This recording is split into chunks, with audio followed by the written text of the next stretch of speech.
Welcome back to Smokey's Dungeon for another episode of State of My Art podcast. On this week's episode 11, we head down the 401 to Cambridge, Ontario, Canada to talk with a good friend that I haven't seen in 11 years. Nick Skalkos. I've really only met Nick once, and it was when we were sharing the stage in Hamilton with his band at the time, Spirits, who I very quickly became a huge fan of. Since then, he's contributed to some pretty renowned projects, including drumming on City & Colour's platinum album, Little Hell. He's an incredibly skilled and passionate musician, songwriter, and producer. On this episode, we talk about how Nick's been able to achieve such big opportunities in music, some wild tour stories, how he's transferred from a consumer mindset to an investor mindset, and the freedom that comes from creating passive income. So let's head on over to Nick's backyard in Cambridge, circa September 24th, 2020. Okay, Smokey. Well, we're really doing it. Hey. Welcome to the State of My Art podcast, Nick Skalkos. Thank you for having me. Thanks for the time. Thanks for taking the time, man. Welcome to my backyard. Yeah, thanks for having me here in Cambridge, Ontario. This is really beautiful. It's nice to do the first outdoor podcast on a nice September day. First one? First outdoor. Yeah, we're lucky. It's very nice weather. And you folks can't see it, but I've got a bird bath over here and a bird feeder, and it's just really busy right now. There's just like so much happening, and it's just wonderful. I love animals, and putting a bird feeder and a bird bath in my backyard is just a game changer. It's just I just hang out here all the time now, so highly recommend it. It's gorgeous. And well, I'll get some B-roll of it for the folks on YouTube. I suggest you check it out on YouTube if you're listening on Spotify or a streaming platform. As I always mention, video is a nice element that I like to take advantage of. So, yeah. How you doing, man? How's your summer been? It's been great. It's been an opportunity to pivot, readjust, reevaluate, spend time doing the things I want to do, focus on my health, mental health, physical health, share, compassion, donate my time, my money to causes I believe, work towards my future. It's been awesome. Sweet. Yeah, it's been really good. How about you? Just starting this podcast. It's been taking a lot of my time. Trying to keep people motivated and inspired. Keep myself motivated and inspired. Been making a lot of music in my basement. Have you been making it by yourself? Yeah, pretty much. So how do you do the drums? Do you play your own drums or? Yeah, I've been playing my own drums on the new stuff. So my old stuff, I had different drummers come in, and then I would re-record them and video myself doing it, and then have like a video backdrop of being my own drummer, basically. Mm-hmm. So that's kind of what led me to finally get my rudiments and start becoming a drummer. I'm not very good yet, but I'm able to hit hard and get by and edit my way through. Comp 8 playlists until I have something that's listenable. Do you use VSTs at all? I'll use just obviously plugins for the drums. I don't mix my own drums either. Mm-hmm. But when I'm writing, I'm always writing with Easy Drummer, mm-hmm. because my drum parts change so much too that I don't want to go invest 5 playlists of 7 or 8 different mics just to demo drums out and then edit them and then be like, turns out that verse isn't even going to be that verse anymore.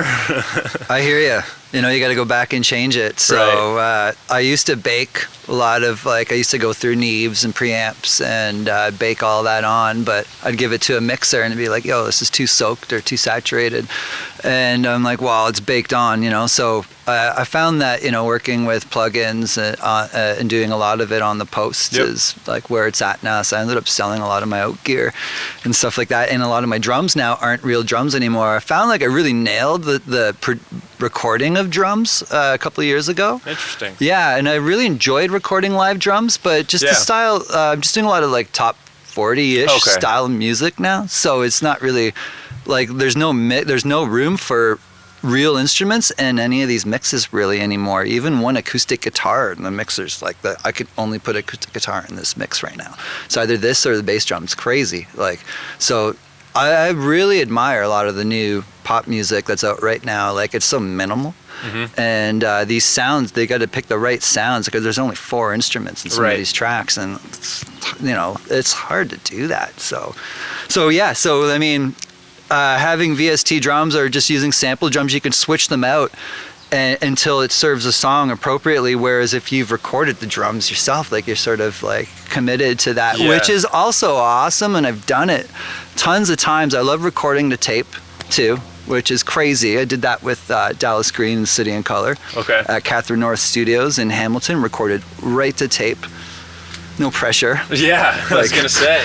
I barely even knew the songs. Right. That's awesome though. So was any of the Spirit stuff samples or VSTs, or was that all live drums? Yeah, that was recorded by Ian Smith mainly, and he produced that album. Is he the guitarist of the band? He's the guitarist and the songwriter, one of the main songwriters of that. Sweet. And he used a lot of drum samples and stuff, but we did record drums in the studios at his studio and at Catherine North for that album. So there were real drums on there, but there were samples on top of that. Okay. As well. Yeah. So is that how you kind of got on the Dallas Green stuff? Was Ian a big part of that record, Little Hell? No, the Dallas Green album, the City and Color album, that came about, man, this is a story among itself. Right. You gotta the thing about opportunities is that you gotta be in the way in order to catch one. So, like, if you're busy making someone else rich or working a job or just not aligning your goals with where you want to be, you're not going to be in these positions. So here, for example, this is how I got the City and Color gig in a nutshell.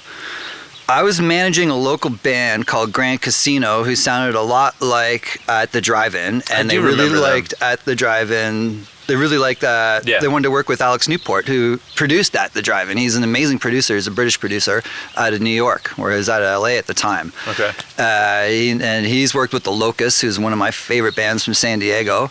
Cool. And so I'm like, okay, interesting. You guys want to be produced by Alex Newport. And I was managing them at the time, so we called up Alex, and he liked their stuff. So I flew him out to Kitchener to do some pre-production with the band in the rehearsal space, get their shit together. I helped the band get their shit together so that when they went down to New York, they were actually, performing well, half decent, and they were great. They were an awesome young band, and they had a lot of life in them, and Alex loved them, and they ended up recording a fantastic EP. And I sort of got to know Alex Newport a little bit, who was then sanctioned to produce this album. So when I was... City and Color, right. So when I was in Catherine North, drumming for another artist there, I forget the name of the artist I was drumming for. I drummed for so many different artists in that studio. I overheard the staff mention that City and Color were coming in with Alex Newport to record this new album, and this was happening in 3 weeks or something. So I was like, holy shit, if I wasn't in that studio recording for that artist at the time, I wouldn't have been there. And had I not managed that band that met Alex Newport, I wouldn't have even known who that was. So I was just like, okay, this is interesting. So I call up Alex one day while I was working at I was serving at a restaurant in Waterloo, and I was just like, hey, I hear you coming to Hamilton to record the new City and Color album. I'd love to play the drums on that if it's possible. And he texted back, and he was just like, hey, great to hear from you. Hope you're well, but we're good for a drummer, thanks for inquiring. I was like, okay, well, didn't hurt to ask, right? And then one day I got a call, and it was Alex Newport, and he was just basically like, hey, what are you up to? And I was just like, what do you mean? He's just like, I want you to hear something, and I want you to tell me what you think of it. So he sent me 2 tracks, which were the future singles of the City and Color album. And he just wanted my thoughts on what I thought of the vibe of it. And so I gave him my thoughts on the vibe via a phone call. I called him right after I heard it. And his response was, when can you come in? So I was like, well, I'll clear my schedule for next week. let me get back to you. And he was like, well, I was thinking about like tonight. What time can you come in tonight? I was like, holy shit. So 2 hours later, here I am, like driving down to Catherine North to record the Dallas Green. Listening to the song on repeats. Listening to the song on the way down, sure. learning it. Yeah. Got to the studio, and it was just a matter of a vibe they were looking for. They're just looking for a certain vibe. Yeah. And when I went into the studio, I just clicked and connected with Dallas immediately. He slapped on his guitar. I read some of his lyrics before we started. I went behind the drum kit. The producer just looked at me. He was just like, you know what I need, right? And I was just like, yeah, man, like tight, like hard hitting, you know, consistent hits on the drums with vibe and groove and feel. And he was just like, yeah. And then we went, and instantly Dallas he just sort of started glowing, and the producer was glowing, and I was just vibing it, and I think like we got it in 1 or 2 takes. Then I got asked back for the next day, which we recorded another single, so we ended up recording Weightless and Little Fragile Bird. Fragile Bird, yeah, that's it. Which ended up, they both ended up being singles on the album, so that was great. So I didn't really know Dallas. People are often asking like, oh, did Dallas ask, are you friends with Dallas? I'm not really. I don't really know him. It's all just the back end. That's why I asked. It's like, once I heard that you were already like in and out of, what's the studio called again? Catherine North Catherine in Hamilton. North. Yeah.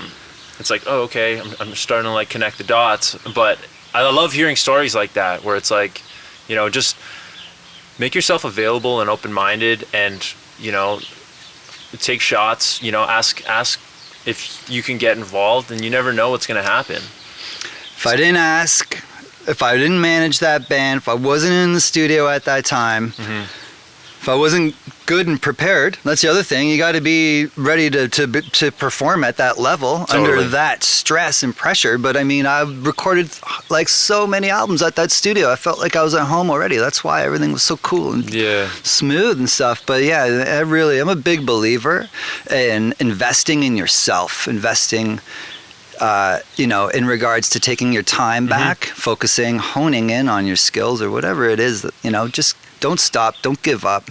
Yeah, never think that extra 5 minutes of practice is for nothing, because you never know when you're gonna have to use that improv skill that you honed in on for that 5 minutes, working on a huge platinum album on a huge single. You know, that's great. Yeah, it's a long process getting there. I worked with a lot of producers. It took me some time to grow, and I used to be really flamboyant behind the drums. Working with producers really chilled me out. I started out with a drum kit the size of Neil Peart. I ended up with fucking 3-piece, like just a floor tom and a snare. It's hilarious. Yeah, it's amazing the journeys we go through with like our gear and our character on our instrument. Absolutely. Character is a big one. It's funny. I always tried to add some. Whenever I performed, man, I always performed like it was my last performance. I gave it my all. I never just played my parts. It was more than that. You really, every hit had to have an emotion in it. You can't just phone it in. There was no hit. If you ever seen me perform before, I never ever phoned it in. And you could see it when people do, right? So. I only got a chance to see you play once, but I noticed that right away when you were playing with Spirits at Absinthe, the old Absinthe in Hamilton. And we had just played the all ages night right before you guys. So we were on 2 separate shows, but it was essentially the same stage, same night. And we were sticking around, still packing up our gear. And I think we saw Ian walk in, and we were like, dude, that guy's just got the coolest style. Like, we got to stick around and see this band. They're going to be very like U2 80s like for sure. And then we were like, oh my God, these are actually really good songs. And we talked to your manager. I forget his name. Andrew, was it? Oh, we had Dan Brooks, and Dan. We had also Paul Quigley. I'm pretty sure it was Dan. And he was like, yeah, dudes, like have a CD. You know, that's cool that you guys are so stoked on this band. And then I don't know how I ended up emailing you about being on a show or something, but yeah, we ended up just touching base, and you told me you were playing on that Dallas Green record, and checked out Frames. Oh, thank you. Yeah, all good releases. It's good to just like network and connect with like-minded musicians who are just like in it for the right reasons and stoked to play music and do their best. Absolutely, man. I mean, I'm first and foremost a music fan, and you got to be a fan. You can do whatever you want. You can do music for the money or whatever it is, but if you really want to shine and stand out, I think it's best if it's coming from an honest place. Yeah. So if we're just music fans and we're just creating music just for the love of it, man, you're more than likely to create something special. For sure. And it's funny that you say it's key to be a fan, because I find even my best writing comes from when I'm like in the biggest fanboy phase of that year or that phase of my life. I could write, everyone says you got to flex that writing muscle so that it gets stronger. And I could sit in my basement and only listen to myself and only write songs for a month. But then I get to this place where I'm like, I don't even know what I want to sound like. Like, I don't even know what this song should be about. And then as soon as I start listening to my favorite records or finding new music that I like, I'm like, all right, now I know what I want to do with that song that I was working on for a month. Like, let's go this way. Let's get these tones. So from a production standpoint too, the more of a fan you are, the better grasp on production you're going to have, I think. Do you collaborate or write with any songwriters? Or? I have been more recently. It's funny because every time I go to like collaborate with another artist, I'm almost trying to like guide their brain where it wants to go, or they've got something already in the works. And I'm more excited to like get that to the finish line, because I kind of see a potential in anything. So this band that I just joined in San Diego, they're like wanting to get me on the writing side of things, and I'll sit there and be like, all right, yeah, let's go with that idea. Let's maybe do it this way. Let's try that. And I'm trying to pry ideas out of them. And then it's funny because at the end of the session, I'll be like, oh, I got the chorus, and I'll write the whole chorus on my own. So it's like I apply myself more when I'm by myself. But when I'm in a group, I feel like I get in this place of like, all right, everybody, shoot your ideas and I'll pick. But I can't really express myself in a group setting, which I'm getting better at. Like, there has been some songs with them and with my buddy Doug Cousins, who was on the podcast earlier from Bearings. We've been doing some writing sessions together, but it's the same thing. It's like, bring in your ideas. I'll map them out on Pro Tools and kind of play the engineer producer for a little bit. But eventually there's this control freak inside me who's like, no. I got it. We got to do it this way. Well, maybe it's just because you see where it should go, and sometimes you only need one captain to lead the ship. Yeah, I definitely agree with that most of the time, and sometimes it takes me a long time to be like, oh, you know what he said is actually possible if we go this way, or if we add a little refrain after the first chorus but do it this way, then I can be fine with that. But what type of music you guys working on? Mainsail, well, they're actually changing their name now, but it's like pop punk. We're starting to go a little more like, I don't know if I could call it experimental, but it's not so much like of the easycore realm of pop punk that it's gone in the last 10 years or so. They're more influenced by like Blink and Sum 41, the early 2000s pop punk.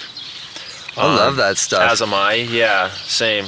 But I mean, do kids love that today? Like, how would that fly? I feel like it's coming back, oddly enough, because my own stuff has kind of traveled away from it into all the other influences that I've kind of grown to love. So I feel like it has in the Warped Tour scene, but the Warped Tour scene is like, it's done. There's no more Is Warped it? Tour. Yeah. I wouldn't even know. Well, yeah. So Warped Tour ended like 4 or 5 years ago. what, everyone works at Toyota now, or what? Yeah, I don't know. It's funny. There's a lot of different paths that the whole Warped Tour scene has gone through. There's some funny YouTube videos on it. Baristas at coffee shops and stuff like that. But yeah, we're just kind of like, hey, we still love this music, so let's keep making this music. But Yeah. we've also gone like, hey, why don't we go a little more eerie, Alexis on Fiery in this bridge? So it's kind of becoming a little bit of identity crisis, which I love. Like my stuff was always, that was the flack that I'd get. Like, what genre is this? And I'd be like, nice. I'm glad you say that. But at the same time, that's hard to market. So Tell me about it, man. I mean, the Miniatures, right before we got signed to Universal, that was it. It was just like, what do you guys sound like? You guys are kind of all over the place. And I loved bands that did that, but I was always envious of bands that had a specific sound. Right.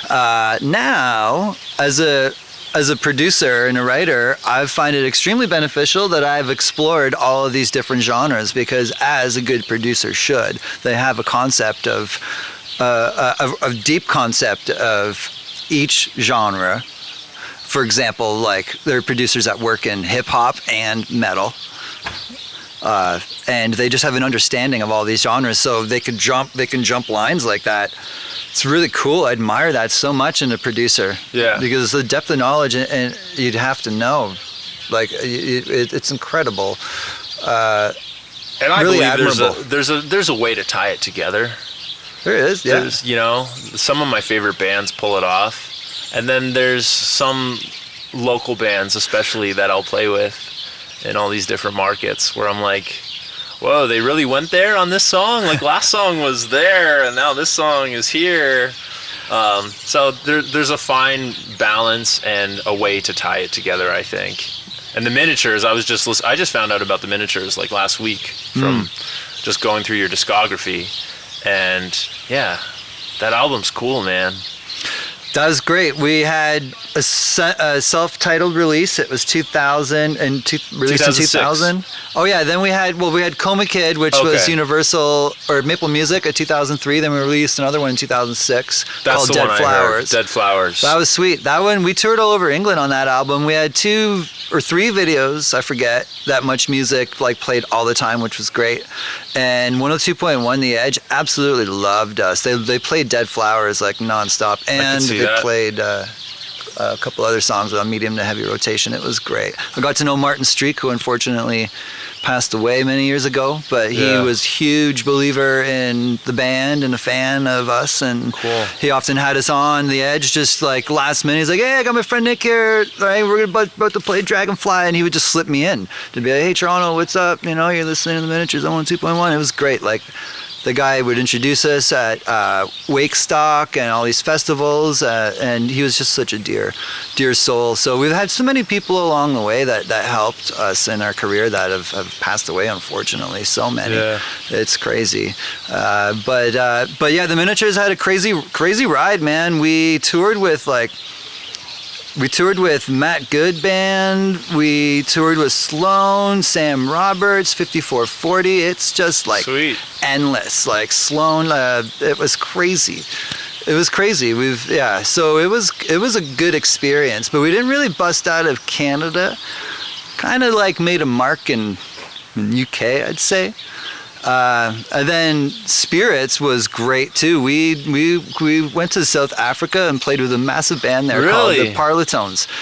It was sweet. Like you toured with them. We toured with them. Like we were playing the Coca-Cola Dome in Johannesburg in front of 14,000 people.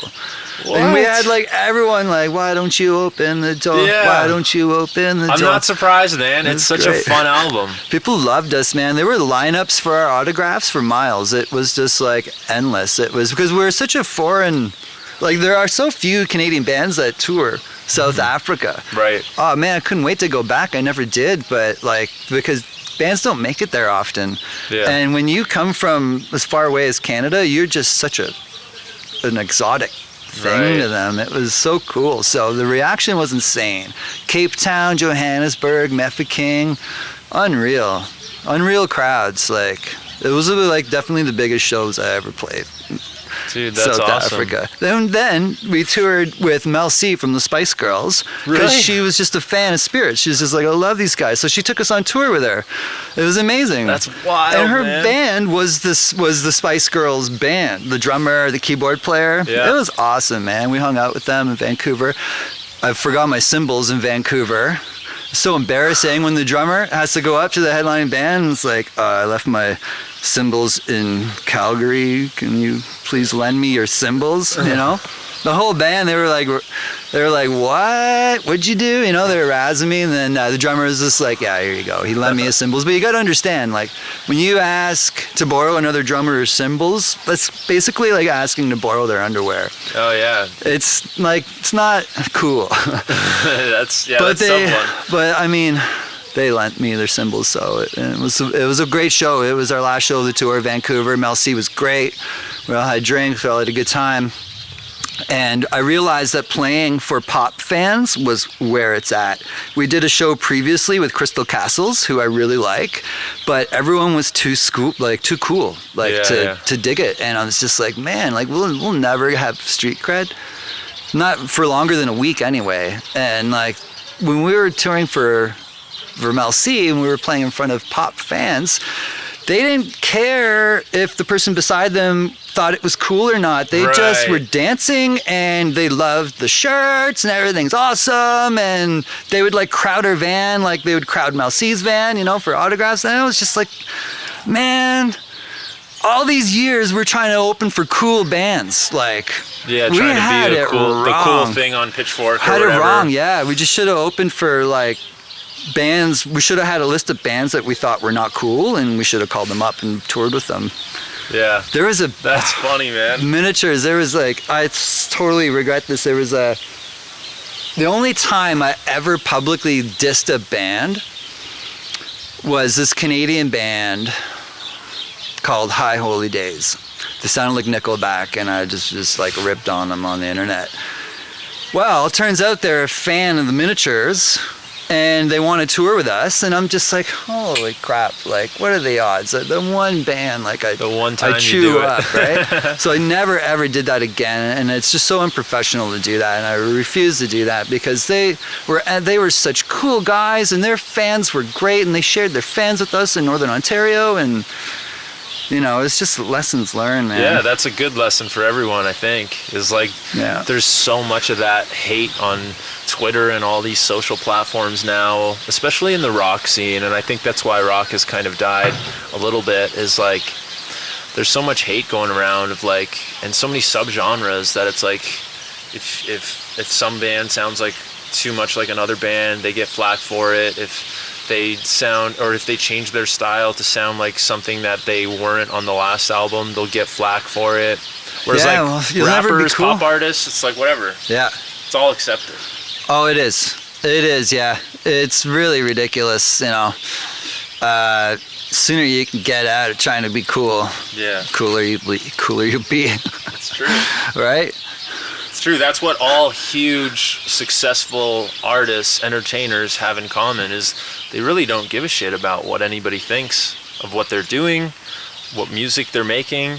They're like, yeah, we're going to make this, and if our fans like it, cool. If not, well, some new fans will like it. They don't even think that far. It's amazing. Like, as long as I like it, I'm good. The trick is not to think at all, yeah. Yeah. And just be a solid rock, you know. I've been finding that on tour, too, in front of my extremely small audiences, is when I'll play the shows where it's like, all right, I really got to shine this show. There's 4 local bands and me coming through. And these bands are like the cool pop punk or alternative rock, or, you know, bands playing all originals that I'm trying to like join and be part of their community, their scene, and be something that their fans look forward to when I come through. And so often their fans will leave after their set, their friend's set, you know, there's a lot of that.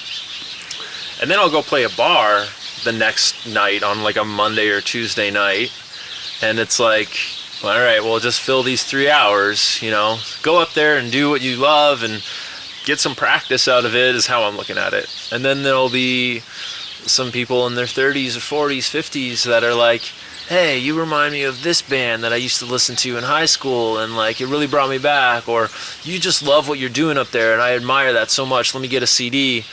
I'm like, man, I'm benefiting off of these little like gas tank filler bar gigs in merch sales too, because these people don't care whether it's cool to like me or not. They just respect what I'm doing, or they just like the music that I'm making because obviously I've been doing it for a while. And that's what resonates with them, is the story and the fact that like I'm a lifer. Whereas a lot of these local bands, it's like if you're not the cool new hot thing, or local scenes, it's kind of like that's why it's dying out, as kids are like, I don't even want to go see this touring band. Like it's another touring band I haven't heard of or whatever, right? Welcome to my home. I live in the basement of this bungalow in Galt, Cambridge, Ontario. I'm a real estate investor, and how I started investing in real estate was I'd buy like bungalows and convert them into duplexes, and Sarah and I would live in the basement. What's involved in that is basically you have to go do everything by code, so everything has to be like soundproofed and fire rated, and so we did all the renovations. So there's a bedroom, laundry, kitchen.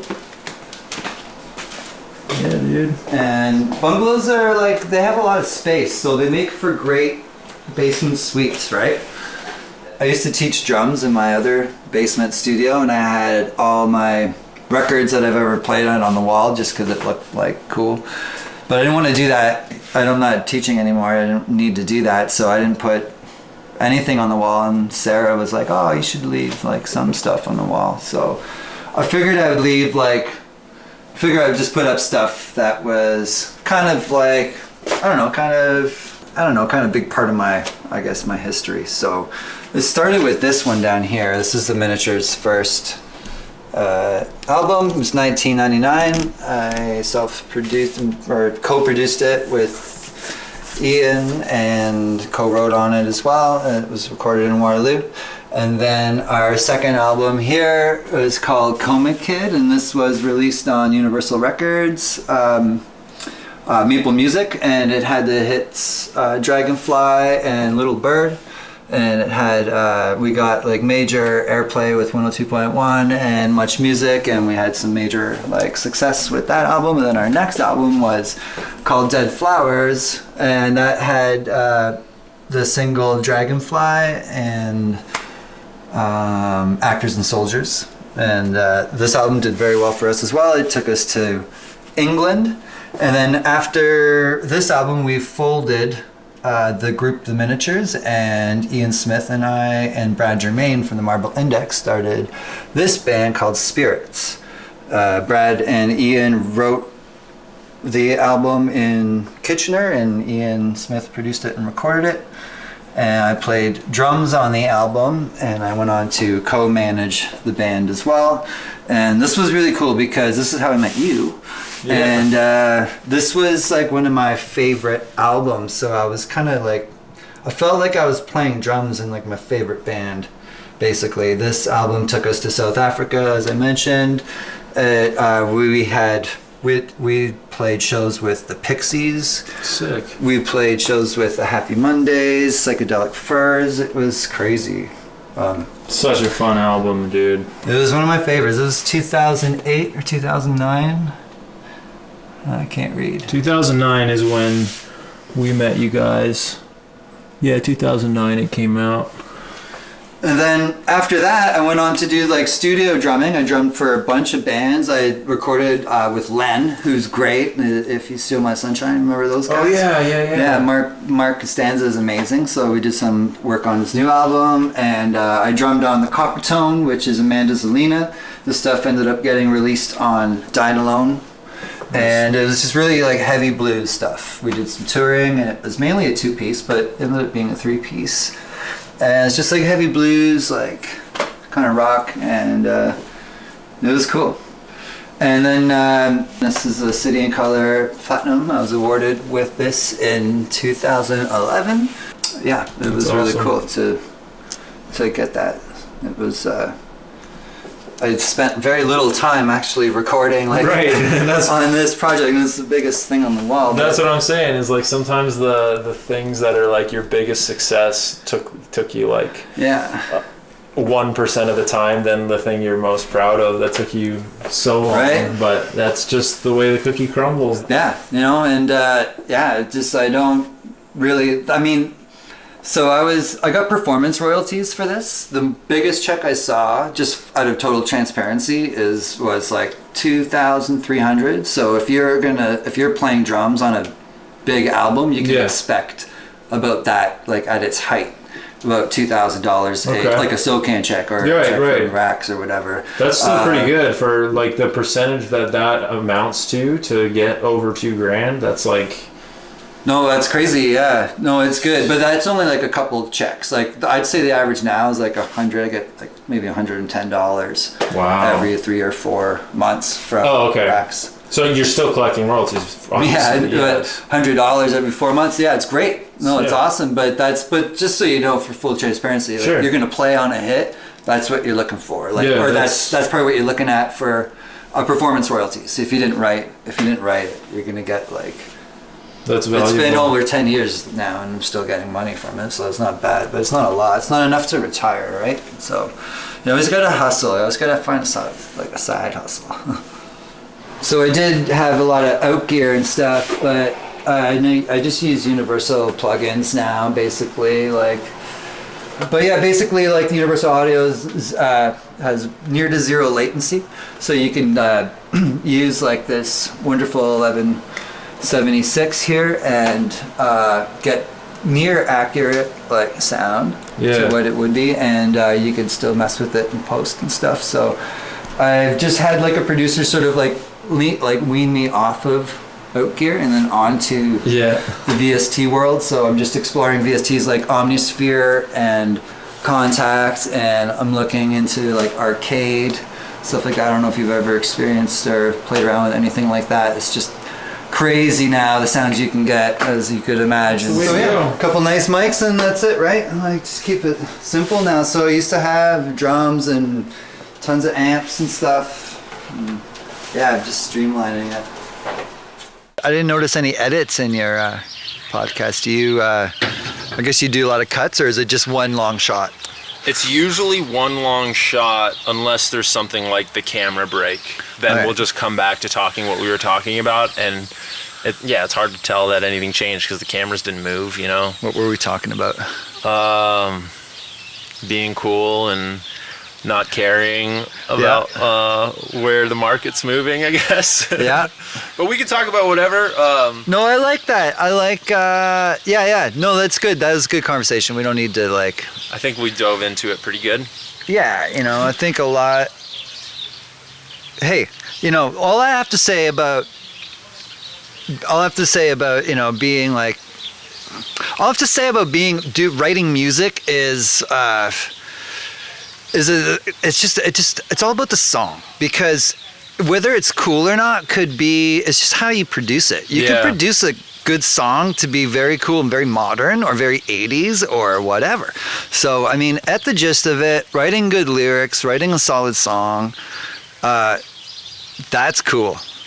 Yeah, no matter what, a good song is going to resonate with your demographic, whatever your demographic may be. The production is kind of where you're choosy with what your demographic or you yourself want. So and then this is the other thing now. Now it's just like, okay, so I'm a producer. Right now, sometimes I write for myself sometimes, but when I do, I find it hard because I don't have any parameters. Like I listen to grindcore, I listen to hip hop, and I'm just like, what do I want to write about? What the hell do I want to sing about, right? But as a writer, writing for other artists, which I've been doing lately, I sort of figured out how to write for that person. Like what would come out of that person's mouth? What kind of music do they like? Then all of a sudden there are a lot of parameters. All of a sudden there are a lot of rules. There are a lot of like yes and no's, and everything's a bit more clear. So it's different than writing for myself, because you can't write like that. Everything's got to come out. It's got to be in the moment. But when you're writing for someone else, it's actually a bit more clinical. Yeah. And it's a bit more like fill in the colors and trace what's already there, And I never used to work like that. And and that's not cool, and that would be looked down in my former life, but that's the way producers do it now. I listened to Avicii, guy passed away a couple of years ago. He was brilliant. He was just trying to copy his favorite producers and rip their sounds and stuff like that. So I mean, there are clear lines now as to like pop music, for example. You know, there's a specific sound, and when you're writing for another artist, you have parameters. So music's amazing, where you can get to live vicariously through a character or an artist or someone, and then just put yourself in their shoes and write a fucking song. That's so awesome. When it's about me, it's super tough because I'm not in a band right now. Well, I do things in other acts, but I'm not like an artist. I'm not a singer, songwriter, writing from my heart. You know, I'm a happy guy. Like I rather have, 3 years ago I had a band called Kiken. It was with Sasha Chorney from Life in Vacuum, and it was basically a grindcore band. And the concept was great, and I love that there was a concept because it gave me parameters. The concept was Kiken was a planet who were hell bent on coming to Earth and crushing humans on Earth. So the album was basically warnings, like the pinged off to planet Earth, and then there was an album where they came and descended on the inhabitants of Earth and just sort of like chained them up and enslaved them. And I loved writing like that, and I had Sasha Chorney from Life in Vacuum because he's got the wickedest scream. It's like a bat out of hell, and he's just like, it was cool. But I was vicariously living through another character, and I prefer, I like writing like that. Yeah, especially when you have a game plan, like a topic like that, a concept basically. I just find it easier. Yeah, I've been finding that struggle for sure, especially since I'm rebranding. Like, I'm changing the name, and it's like I don't even know what I want the name to be, and the name has to replicate what the sound is, but the sound's getting all over the place. So it's been easy to just spew out anything and find a way to make it my own, but it's been hard to just pick one thing and roll with that. Because even through the years of Rosedale, I branched off into making kind of tongue-in-cheek songs too, even though it was like, it started off as being a really like dark, sad emo band, with songs like You'll Count to 10. And so the fact that it's come around to like writing songs about how I'd love to date Taylor Swift, and that being like my biggest success, I try not to like think about what that concept and brand and character is too much, because like we were talking about earlier, I want to be open-minded to anything and any opportunity that comes my way, as long as I'm happy doing it. Like playing bass for Mainsail, I never really sought out to move to San Diego and be a bass player for a pop punk band. But hey, if I'm happy doing it, I'm not going to turn it down. And sure enough, we got like funding around it now, which is incredible. So with my own stuff, I don't want to like jump to any limitations, but I know that I need to. I just got to figure out which avenue to go with, or maybe it's multiple. Maybe it's 2 entities or 3. I don't know. Yeah, no, I hear you. Yeah, I've produced like a pop punk, like grindcore. Right now, for fun, I'm doing like rapping about, being like a sex machine, like God. Nice. Like, this will never see the light of day, but it's therapeutic for me, and I really like it. You enjoy doing it. It right? might see the light of day. And if you listen back to it, I'm like, oh man, like this is hilarious. This is probably the closest thing to a hit I've actually ever written. If I ever, just because it comes from. You just dare yourself to suck, and when you do that, like, you could really open up a lot of doors, and so I mean, pick a genre you hate, like, and just write it and see, maybe that's it. It's tough, it's I think the more, when you're picking an angle and going through that process, I think it's important to keep in mind at all times that it's not about you. It's always about, what can you be a service to someone else? Like, could this be fun for you? Could this song knock your socks off and just make you want to dance alone in your room? Like, Could I make that 9-year-old girl in Lithuania do that? Let's make a beat that'll make her just dance or something, and those songs can end up being super infectious, and you didn't have to think about cool, and you didn't have to keep it within the genre that you're known for. You're just being silly and fun, and next thing you know, you got a stupid ass song, but it's pretty hilarious and it's making people laugh, and hey, isn't that what it's about? Yeah, that's literally what music is about. Like my friend Case, who was recently on the podcast, said it best: learn to love what people want to hear. And I mean, that's subjective because everybody wants to hear something different. So in the initial interpretation of that expression, that saying, you might think, well, what's he saying? Sell out? No, essentially he's saying everything can go. There's someone who's gonna love what you're doing. So learn to love what that person likes that you're doing is the way that I've come to perceive it. That's great. So yeah, it could be a 9-year-old in Lithuania for sure. And if it works, and if you're learning to love, to appreciate that that's the value, that's the service that you're bringing, then roll with it. Why not? And keep entertaining that 9-year-old, why not? It's fun. It's just music. Like, you're still gonna enjoy playing. That's the thing, is a lot of bands just end up becoming cover bands or cover artists because they just want to play their gear. It's just fun to just go and set up this gear that you bought and music that you've practiced. Sometimes I'm like, I don't even know if I like this song anymore of my own, especially if I'm going down this rabbit hole of a different genre, and then I have this soft piano ballad, which is totally the opposite of that. But then I got to remind myself, no, there is bands that you like that do this kind of thing. You do like playing this song, and the crowd does love it. So enjoy it for 5 minutes and see what happens. And then, boom, I'm back into that genre. Mm-hmm. Yeah.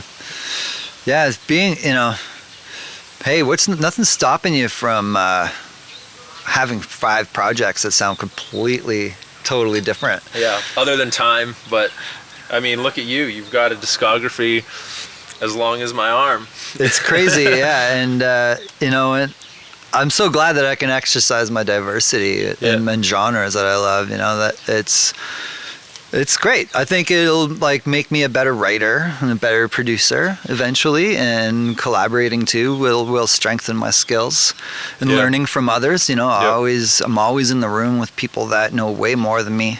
I think that's important. It's a really good advice, actually, to surround yourself with people that are where you want to be, the people that support you to level up, own up, right. And totally encouraging of your success, not envious. That's one thing I've been surprised to find about this podcast is I'm now surrounding myself with more people than ever in this industry, and even other artists that inspire me to not only continue to make these podcasts, but work on my own craft and be more open-minded to something that they might do or something that I thought about doing before and kind of put it aside, and then they inspire me to bring it back. And even just finally sitting down with you, it's like I've known you for 11 years, but we've never actually hung out. This is cool. Wow. You were always very persistent. And I admired that. And had the spirits not broken up shortly after we met, we would have done shows with you for sure. Sweet. And worked with you some more. But this is cool of you to you're very persistent, and you got to be consistent if you're gonna do podcasts and stuff like that. You can't be flaky, so you got to keep the content out. And very admirable skill to have. So, and when you reached out after 11 years, I was just like, holy shit, man. He's still with the program. Love it. So yeah, come on over. Let's catch up. Yeah. It was really good. Literally at the time, for these 11 years, all I really knew about you was Spirits. And I'm still such a fan of that album that I was too. like, great. maybe I'll have the dude from Spirits on the podcast. And then I find out that you've worked on all these other projects that are also great, and you produced a lot of them. And you produce a lot of... Yeah, I guess some of the solo stuff, yeah. They're not successful, though, the stuff that I produce. Like, really, very little people have heard them, but I'm super proud of, like, some of the stuff, like the Kiken stuff I was telling you about, grindcore, like... You produced that? I produced and wrote it, and I played all the instruments, and I wrote all the lyrics, and my friend Sasha was such a awesome, like... player. He was just like, this shit's crazy, you know. I wanted to collab with him, but he was just like, man, this stuff's just so... It was up the vein of like the Locusts or Blood Brothers, so it's like, it's really like... I really wanted to challenge myself. I used to listen to a lot of jazz, and I wanted to incorporate jazz and grindcore. So it was like super tough. So he was just like, man, just like, what's the script? I'm like, here's the script. And we did it in pieces because it's so insane. And I was just super proud of it. Like, I challenged myself, I surprised myself, and it was so much fun. That's great. Right? Isn't that what it's about? That is, yeah.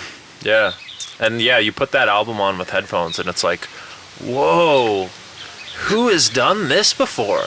Oh, sweet. No one, Yeah, I did it in my basement. Learn. All like the animal sounds, and like, it's just really... Those are CBC tapes, like from like, I had like a tape reel to reel. I got old CBC bird shows and stuff like that. And it was like 60s, like from the 60s. It was great. And I just put a microphone up to this old like tape machine. I went deep on that stuff. That's cool, man. Yeah, that's the stuff that you're going to be most proud of. And it might not, you know, have the success that the stuff that took you 10 minutes has. But that's another thing that, like, we kind of just got to accept as artists and be cool with it, because it opens the doors to make that masterpiece that you and 10 people are proud of. Totally. You know? And most importantly, it reminds you why you do music, you know, and it's enjoyable. And it always has to be, to some degree. You know? And I love exploring other people's potential. You know, I love encouraging it too. So I'll work with anyone that just wants to give it a shot. You don't have to have like, you don't have to have an eclectic profile really. You can just have a desire to want to do it. I know very talented musicians that won't do anything because they just get in their own way. And I know people that aren't that talented, but fuck, I would bet on them because they've just got something about them, right? So I want to work with people like that. Yeah. For in the future, you know, I love collaborating, honing in on an artist. If an artist needs more direction, I like doing that, writing, all sorts of different genres. Trying to listen to more top 40. I just started, like, my friend got me into it like a year ago. It's pretty amazing the amount of thought that goes into it. There's stuff like I like, movie. I like Ed Sheeran stuff, and some of the Justin Bieber songs are just so well written and so well produced. And I know a lot of your listeners would be like, wow, this guy's like too much for me right now. No, man, they're all into it too. Trust me. Yeah, it's funny that I've kind of acquired different, all different sorts of fans, like the Warped Tour scene kid, and then the businessman that, you know, has never been to a show with less than 100 people in his life, will also come out to the show. So I'm kind of proud of that too. Is I've built this kind of like community where someone from Indiana will now talk to someone from Potsdam, New York, just because. Love it, man. That's great. They both listen to Rosedale, so it's really a reward that I never even expected or saw coming.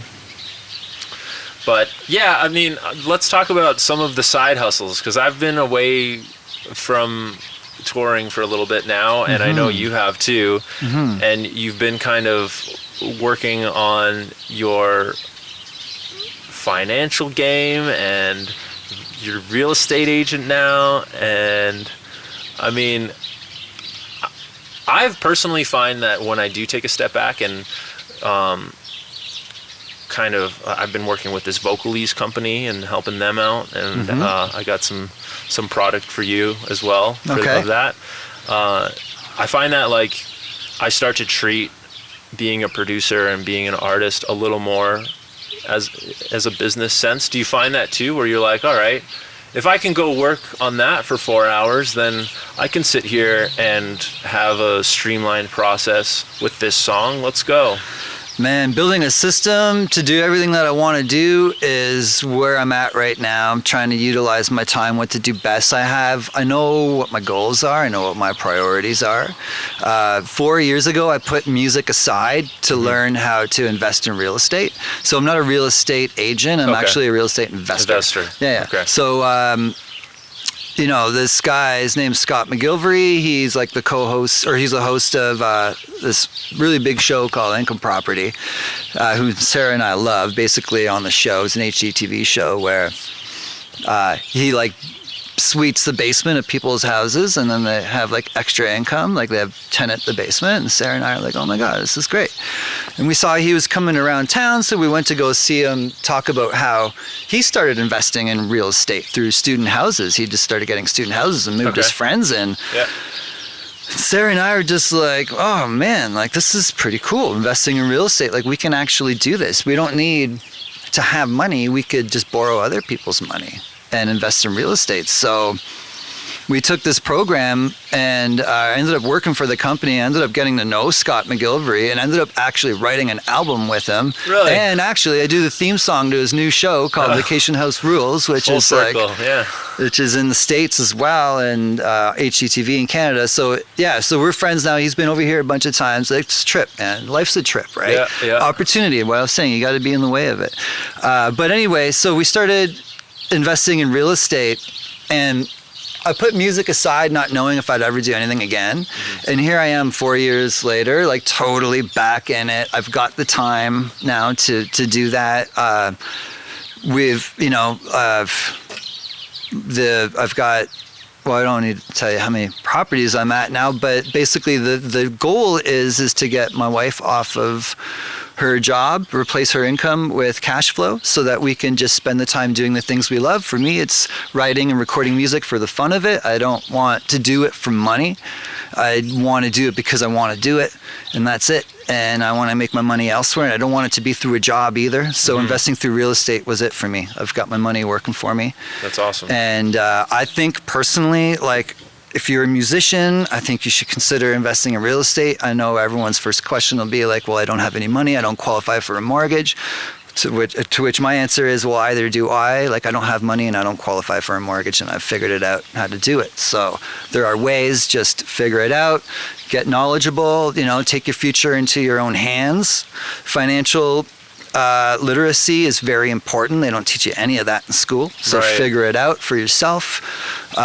Musicians are entrepreneurs at heart. So I think real estate investing is a fantastic road for musicians. We've all branding. We know how to brand. We know how to talk to people. We know how to network. Like, we already have a lot of the skills necessary to do it. So, that's what I've been doing. I've been focusing on real estate, and now I've been doing music for other artists. I get some paid gigs now with music through some producers that I've met. I get work for an audio branding company. Basically, there are companies that want to have not just a visual logo, but like an audio logo, like Ding Ding or IBM's, like, I don't know, like mnemonic, basically. So that's becoming a thing where companies are asking themselves, like, what do I sound like? So I have a company that, that gives me work for that, and I do jingles and just whatever I can, whenever work comes my way. And it's awesome. Like, it's not enough to get by, and I still need to do something else to get some money. But basically, my wife and I live in the basement of a duplex apartment. So we took a single family home, we renovated it, we tenanted the upstairs, and we live in the basement. And our expenses now, like, we don't have to cover the mortgage because our tenants upstairs do. So we don't have to pay for the heating and water. So it keeps our expenses low, which allows me, again, I don't have to work at full-time job to cover my expenses, so that's the I have more time. So important thing. I just want anyone listening to just hey, just consider it. Take your future in your own hands. It's a great thing. Yeah, like, you, as a musician, we learn real quick, especially if we're doing it for more than a year or two, that keeping expenses low is key, and you don't want to do it so much on the quality of your content. You don't want to do it on your production. You want to do it on treating yourself. And I've learned a lot of little tricks around that too, where, you know, I couldn't have side money coming in when I was on tour. It was touring and merch sales, and, you know, I was lucky to get $100 a show. So, you know, I had this hustle of getting free hotel breakfasts at hotels I wasn't staying at, like some real shady stuff. But you keep your costs down, and, you know, getting a gym membership for $20 a month, it's like, that was my rent. You see, for your investment strategy, I'd be like, yo, get a house. Is there a shed on the property? Yeah, okay, you can live in the shed because you've already done that. Like, that's like prime real estate for you. Like, oh wow, I've got 8 by 8 feet. That's cool, man. No, but you're so right, because you're willing, because my wife and I sacrificed. We live in the basement, like we have for the last 5 years. You know, it's not ideal, but it's nice down there. We'll get some B-roll of that too. You guys did it up nice. Thank you. Right. So you could, it's just, there's sacrifice to everything. You know, it's just like wait. Like if you wait for what you want, just work for it first. You know. Yeah. Man, I got some more learning from you to do on that real estate. Oh, anytime. I'm always willing to help. You know. At least it's always a mind shift. It's like I find we're all consumers, like we're mentally consumers, you know, and then shifting to a investor focused mindset from a consumer mindset is a process, man. You know, lots to grasp, but I've already went through it. I'm on the other side, and it's a struggle, and it's hard. It's not easy. But it's simple if you do it right. A lot of pitfalls. Education is key. Don't just dive into something without educating yourself, thinking you're saving money. Right. Not cool. Right. Well, man, we've done almost an hour here. That was great. I think we got a lot of good stuff. We did. Thank you for dropping by, dude. visiting me. Thanks for having me. Thanks for taking the time, and thanks telling everyone some cool stories. Yeah, dude. Check out Nick's music, Spirits, the miniatures. Just look up his Wikipedia and you will be amazed at some of the stuff he's played on. And follow it on Spotify. We'll put some links in the description and right here, wherever my finger is pointing right now. Do you remember when you sang "Aha, Take On Me"? Yeah, dude, that's always can you still hit that note? That's always a lure. Man, I can't think of it off the top of my head. I don't have perfect pitch, but Remember the high one? Yeah. The high note? That's incredible. That's probably a key or two lower. That was amazing. That's probably not as high. Okay, now you made my day. All right. Cool. Thanks for coming. Yeah, dude. Thank you. Thank you. We really did it. Episode 11. 11 years in the making. I hope you found some great value in that conversation with Nick. I know I did. It's nice to have some beautiful nature as well. I think I'm gonna try and do more outdoor episodes. Big thanks to Nick Skalkos for being on the podcast and sharing his wisdom and hosting the podcast at his place. Be sure to check out all his music. I'll leave a bunch of links in the description below. Thanks again to Vocalese for always protecting our voices. And thank you all for checking out these episodes. If you like this episode, click the thumbs up, follow, subscribe, leave a comment, share this video. All that stuff goes a really long way.